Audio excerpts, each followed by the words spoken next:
नमस्कार मित्रांनो, स्वागत आहे तुम्हा सर्वांचंच आपल्या आजच्या या व्हिडिओमध्ये। आजच्या आपल्या या व्हिडिओमध्ये आपण पाहणार आहोत थोडं तुझं थोडं माझं या मालिकेच्या आजच्या भागाचे लेटेस्ट आणि इंटरेस्टिंग अपडेट। त्यामुळे पटापट व्हिडिओला लाईक करा, चॅनलला सबस्क्राइब करा आणि बेल आयकॉन आठवणीने प्रेस करा, जेणेकरून पुढच्या प्रत्येक व्हिडिओचं नोटिफिकेशन हे तुम्हाला मिळत राहिलं पाहिजे आणि सगळ्या व्हिडिओंचा आनंद तुम्हाला घेता आला पाहिजे।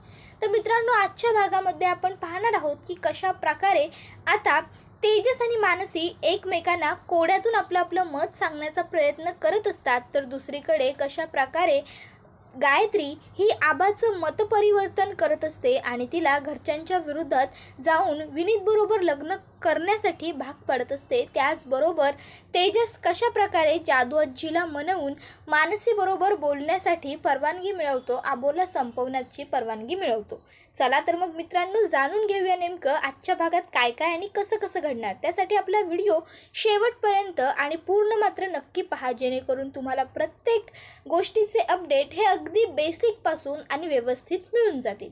तर आजच्या भागात आपण पाहतो की इकडे आता मानसी आणि आभा दोघेही घरी आलेले असतात। आता मानसी ही तिच्या रूमकडे जात असते आणि इतक्यात मोठ्या बाई येऊन तिच्या पुढ्यात उभ्या राहतात। आता मानसी ही मनातल्या मनात म्हणत असते की मोठ्या बाईंना माझ्या चेहऱ्यावरची काळजी बघून माझ्या मनात काय सुरू आहे ते कळायला नको। आणि मग लगेचच आता गायत्री ही मनातल्या मनात म्हणत असते, अरे वा, लाजतीये, हसतीये, बावरतीये, गोंधळतीये।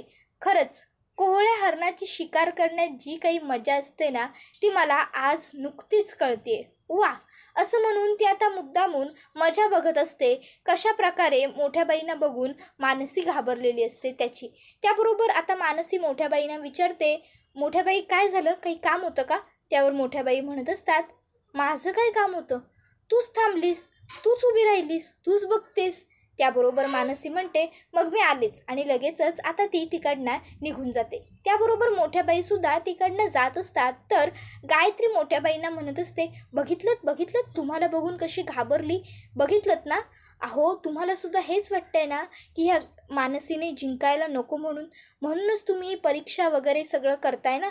पण मी खरं सांगू का, आपण दोघींनी कोलॅब केलं पाहिजे। आता कोलॅबरेशन किंवा कोलॅब हा शब्द मोठ्या बाईंनी कधीच ऐकलेला नसतो, त्यामुळे त्यांना हा शब्द कळालेला नसतो। त्याबरोबर गायत्री म्हणते, अहो कोलॅबरेशन म्हणजे तुम्ही माझ्या टीममध्ये या असं म्हणायचं आहे मला। आपण दोघीसुद्धा एक झालो ना तर बघा काय होऊ शकतं ते। त्याबरोबर आता मात्र मोठ्या बाईंना राग येतो गायत्रीचा आणि त्या गायत्रीला सांगत असतात की मी असं काहीसुद्धा करणार नाही आहे, ते काय ते कोलॅब की काय, मी फक्त तेच करते जे मला माझा देव सांगतो, तुझ्या आदेशावरून मी काहीसुद्धा करणार नाही आहे। त्याबरोबर लगेचच आता गायत्री म्हणत असते, देव सांगतो तुम्हाला, कसा सांगतो तुमचा देव तुम्हाला, हे असं। त्याबरोबर लगेचच आता ती मोठ्या बाईंपुढे कान करते आणि मोठ्या बाई तिचा कान पकडत म्हणतात, पुन्हा जर असं काहीतरी माझ्यासमोर बोललीस ना तर याद राख, आता फक्त कान पकडलाय, पुढच्या वेळेस कान उपटून हातात देईन। आणि काय म्हणालीस, त्या मानसीला हरवायचं आहे तुला, एकदा जाऊन जरा तुझं तोंड आरशात बघ। आणि त्या तिकडनं निघून जातात। आता मात्र इकडे गायत्रीला खूप राग आलेला असतो। गायत्री म्हणत असते की या परीक्षेत ती मानसी पास होऊ देत किंवा नको होऊ देत, पण पुढचा पेपर मी असा सेट केलाय की त्या मानसी बरोबर संपूर्ण प्रभू कुटुंबाची मान खाली गेलीच पाहिजे। तर दुसरीकडे आता मानसी ही रात्रीची झोपण्याची तयारी करत असते, पण तिच्या मनातून काही केल्या आभाचे विचार जात नसतात। ती विचार करत असते की मला काही झालं तरी आभाचं जे काही सुरू आहे ते कोणाला तरी घरातल्याला सांगायला हवं, काही झालं तरी घरातल्या कुटुंबांपैकी कोणाला तरी हे सगळं माहिती असायला हवं। आणि राष्ट्रहित ही अशी एकमेव व्यक्ती आहे ज्यांना मी हे सगळं विश्वासात घेऊन सांगू शकते, पण ह्या व्रतामुळे आम्ही एकमेकाबरोबर बोलूसुद्धा शकत नाही आहोत। पण जर व्रत संपायच्या आधीच आभाने काही चुकीचा निर्णय घेतला तर मला राष्ट्रहितांबरोबर बोलून घ्यायला हवं या सगळ्याबद्दल। शेवटी ते आभाचा भाऊ आहेत, आभावर जास्त हक्क त्यांचा आहे, पण कसं बोलू, कसं सांगू राष्ट्रहितांना? तर दुसरीकडे आता तेजससुद्धा विचार करत असतो की निधीच्या मनात जे काही आहे ते सगळं मला मानसींना सांगितलं पाहिजे, उगाच नंतर पुढे जाऊन प्रॉब्लेम व्हायला नको। अगोदरच मी त्यांच्यापासून खूप गोष्टी लपवल्यात, आता हे लपवून राहायला नको। आणि सगळ्यात महत्त्वाचं, ती त्यांची बहीण आहे। आता हे सगळं सुरू असेपर्यंतच त्या ठिकाणी आई आलेली असते। रात्रीचे कपडे बाहेर ती घेऊन जाणार असते। आता आई कपडे काढत असताना तेजस उठून उभा राहतो आणि आईला म्हणत असतो, आई, कधी संपणार ग ही परीक्षा? कधी संपणार हे व्रत वगैरे? कधीच होणार हे सगळं पूर्ण? अबोला कधी सुटणार आमचा? त्याबरोबर लगेचच आता आई म्हणत असते, बाप रे तेजस, कळतंय मला सगळं. म्हणजे बायको बरोबर बोलायला भेटत नाही आहे, त्यामुळे करमत नाही आहे का तुला? त्यावर तेजस म्हणत असतो, आई तू समजतेस तसं काहीसुद्धा नाही आहे. अगं मी एवढंच म्हणत होतो की काही महत्त्वाचं सांगायचं असेल, काही महत्त्वाचं बोलायचं असेल तर ते कसं बोलणार, म्हणून बस, बाकी काही नाही. त्याबरोबर लगेचच आता आई हसते. तर तेजस म्हणतो, आई म्हटलं ना तुला तसं काही नाही आहे म्हणून. त्याबरोबर लगेच आता आई म्हणते, बरं ठीक आहे, तसं काही नाही आहे ना, मग काही हरकत नाही. आणि राहिला प्रश्न महत्त्वाचं काही सांगायचं असेल त्याचा, तर तुम्ही दोघं एक काम करा, तुम्हाला जे काही महत्त्वाचं बोलायचं असेल की नाही ते तुम्ही मला सांगा, मी तुमचा निरोप पोचवत जाईन की एकमेकाला, कळलं? त्याबरोबर आता मात्र तेजस मनातल्या मनात विचार करतो, नाही नको, निधीबद्दल आणि विनीतबद्दल आईला सांगून त्याचा काहीच उपयोग होणार आहे का? नाही नको, आईला नको या सगळ्याबद्दल सांगायला. आधी इतक्यात त्या ठिकाणी मानसी आलेली असते आणि आईला हे असे कपडे काढताना पाहून मानसी म्हणत असते, अगं मावशी, तू कशाला आलीस? मला सांगायचं होतं ना, मी केलं असतं. त्याबरोबर मावशी ही तिला म्हणत असते की अगं नाही, नको, राहू दे, हे आता मी केलं आहे, तू एक काम कर, उद्याच्या भाजीची तयारी करून घे, बघते सगळं. त्याबरोबर लगेच आता मानसी म्हणत असते, भाजीची तयारी? पण उद्या नेमकी कोणती भाजी बनवायची आपल्याला? त्याबरोबर आता तेजस मानसीकडे बघत असतो, पण मानसी तेजसबरोबर बोलत नसते. त्याबरोबर आता आई म्हणायला लागते की हा जगातल्या सगळ्या बायकांना पडलेला सगळ्यात मोठा प्रश्न, उद्या भाजी काय बनवायची? त्याबरोबर तेजस म्हणायला लागतो, बटाटा. तुम्ही एक काम करा, बटाट्याची भाजी बनवा उद्या. काय आहे ना, बटाटा अशी मस्त भाजी बनेल बटाट्याची. त्यावर आई म्हणते, ठीक आहे, बटाट्याची भाजीची तयारी कर मानसी. त्याबरोबर तेजस म्हणतो, वांग्या बटाट्याची भाजी बनवा, म्हणजे वांग्याची आणि बटाट्याची जोडी एवढी भारी जमेल की नाही. त्याबरोबर मानसीला काही काही गोष्टी कळायला लागतात, कारण यापूर्वी तेजसला जेव्हा अटक झाली होती त्यावेळेस जेलमध्ये ती तेजससाठी भाजी घेऊन गेली होती आणि ती त्याला सांगत होती की तुमच्या आवडीची वांग्या बटाट्याची भाजी आणली, आणि मग ती कोड्यातून तेजसला त्यावेळेस सांगत होती. मानसी विचार करते की काहीतरी सांगण्याचा प्रयत्न करतायत का राष्ट्रहित मला कोड्यातून. तर मानसी म्हणते, नाही, वांग्या बटाट्याची भाजी नको, आपण एक काम करूया, फ्लॉवर बटाट्याची भाजी बनवूया. त्याबरोबर आता लगेचच इकडे तेजस म्हणायला लागतो, नाही, फ्लॉवर बटाटा नको, फ्लॉवर बटाट्याची जोडी छान नाही वाटणार, आपण एक काम करू, आपण वांग्या बटाट्याचीच भाजी बनवूया. त्याबरोबर मानसी म्हणत असते, नाही, फ्लॉवर बटाट्याचीच भाजी बनवायची. फ्लॉवर आणि बटाटा खरंच किती मस्त जोडी वाटते, आणि बोलण्यात शब्दात सुद्धा किती वजन आहे. फ्लॉवर बटाटा पावर दिसते ना, आपण फ्लॉवर बटाटाच करूया, वांग बटाटा नाही, वांग बटाटा कॅन्सल, फ्लॉवर बटाटा. आता फ्लॉवर बटाटा वांग बटाटा सुरू असतं. आई वैतागते आणि म्हणत असते, अरे काय सुरू आहे तुमचं, काय भांडताय फ्लॉवर बटाटा आणि वांगे बटाट्यावरून? मानसी, तू एक काम कर, वादच नको, असं करूया, आपण उद्या फक्त बटाट्याची भाजी बनवूया. जा, तू बटाट्याच्या भाजीच्या तयारीला लाग. त्यावर आता लगेचच तेजस म्हणायला लागतो, आई अगं नाही, फक्त बटाट्याची भाजी नको, कसं वाटेल ते फक्त बटाटा? बटाट्याला एकटं वाटेल ना त्या कढईमध्ये. आपण नुसत्या बटाट्याची नको भाजी बनवूया, आपण वांग्या बटाट्याचीच भाजी बनवूया, वांग्या बटाट्याची जोडी कशी छान दिसते ना. त्यावर मानसी ही मनातल्या मनात विचार करत असते की अरे काय हे. त्याबरोबर दुसरीकडे तेजस विचार करत असतो की म्हणजे मी काय बोलतो हे लकी चॅम्पना कळतंय वाटतं, अजून थोडी काहीतरी त्यांना हिंट दिली पाहिजे, म्हणजे त्यांना सगळं अगदी क्लिअर कट कळून जाईल. तर दुसरीकडे मानसीसुद्धा विचार करत असते की कदाचित मी जे बोलते ते राष्ट्रहितांना समजतंय. तेजस म्हणत असतो की आपण मस्त वांग्या बटाट्याचीच भाजी करूया. त्यावर मानसी म्हणते, नाही, आता मला क्लिअर बोलायलाच पाहिजे, म्हणजे नेमकं राष्ट्रहितांच्या मनात काय आहे ते मला कळून जाईल. आणि मग मानसी म्हणते, शेवटी बहिणीचा विचार केला पाहिजे ना. त्यावर तेजस म्हणतो, तेच तर, मी पण तेच म्हणतोय, बहिणीचा विचार केला पाहिजे. त्याबरोबर आता आई म्हणते, अरे आता वांग बटाटा आणि फ्लॉवर बटाटा सुरू होतं ना तुमचं, आता अचानक तुम्ही दोघंही कसे काय गेलात बहिणीवरती, काय सुरू आहे तुमचं? त्यावर मानसी म्हणते, एक्झॅक्टली, मला सुद्धा तेच म्हणायचं आहे, बहिणीच्या मनात काय आहे ते शेवटी बघितलं पाहिजे ना. आता मात्र खरं तर तेजसला वाटत असतं की मानसी निधीबद्दल तिला कळलं असं म्हणते, आणि मानसीला वाटत असतं की तेजसला आभाबद्दल कळलंय. पण खरं तर दोघांना काय बोलायचं हे एकमेकांना अजूनही कळलेलं नसतं. वांग बटाटा आणि फ्लॉवर बटाटा त्या दोघांचं सुरू असतं. आता इतक्यात त्या ठिकाणी मोठ्याबाई आलेल्या असतात आणि त्यांनी हळू यांचं दोघांचं बोलणं ऐकलेलं असतं. मोठ्याबाईंना आलेलं बघून तेजस म्हणत असतो, बटाटा करपला आता. त्याबरोबर आता मोठ्याबाई पुढे येतात आणि मग ते विचारायला लागतात, काय ग, तुम्ही दोघं जण एकमेकाबरोबर बोलत होतात का?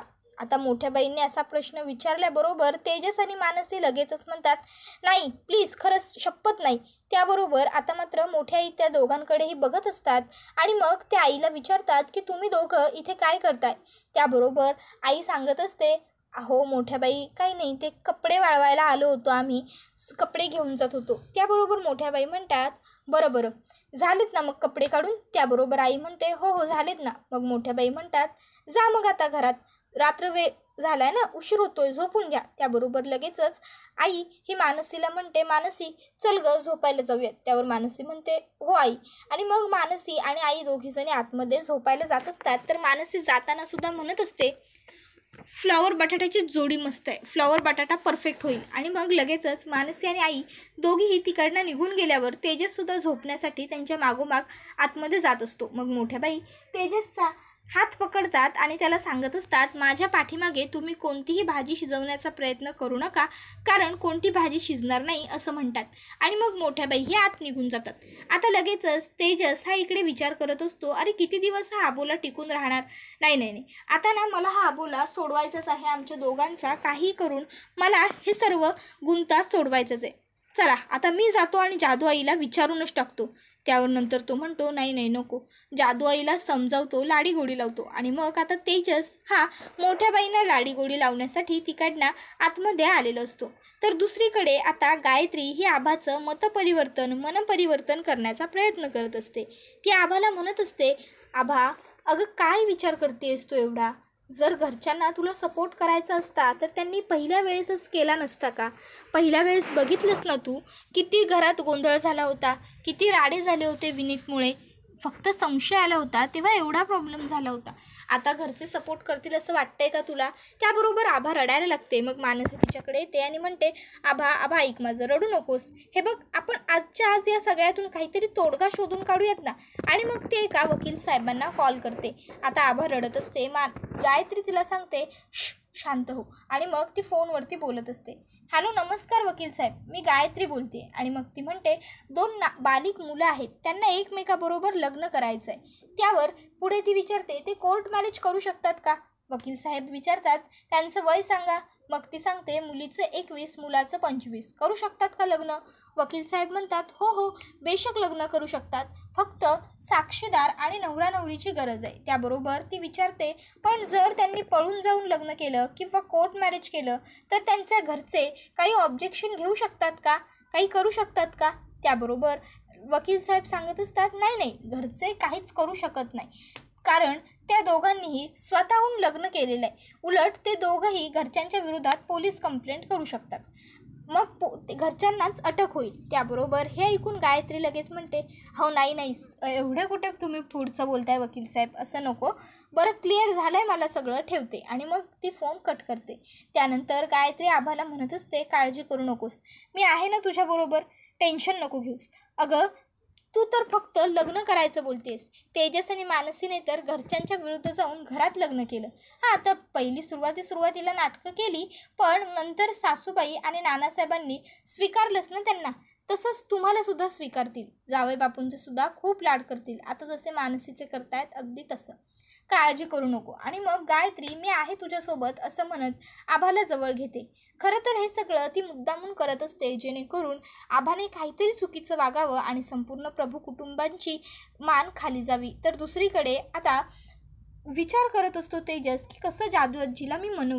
आणि मग तो झोपण्यासाठी स्वतःच्या कानात कापसाचे बोळे घालतो, कारण जादू आजी खूप जोराने घोरत असते.